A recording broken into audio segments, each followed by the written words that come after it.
ஒரு விவசாயியிடம் வயதான குதிரை ஒன்று இருந்தது. ஒரு நாள் தவறி அது ஆழமான பாழடைந்த கிணற்றில் விழுந்தது.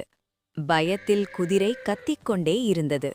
விவசாயி வந்து பார்த்தார். கிணறு ஆழம், குதிரையும் வயதானது, மீட்பது சாத்தியமில்லை என்று நினைத்து ஊர் மக்களை அழைத்து கிணற்றை மண்ணால் மூட செய்தார்.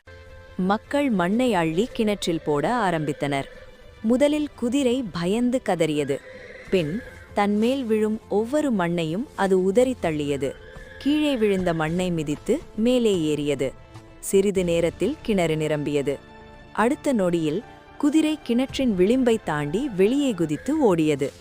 கடையின் நீதி: வாழ்க்கையில் நமக்கு வரும் தோல்விகளையும் துன்பங்களையும் நினைத்து கவலைப்படாமல் படிக்கட்டுகளாய் மிதித்து மேலே எழுவோம்.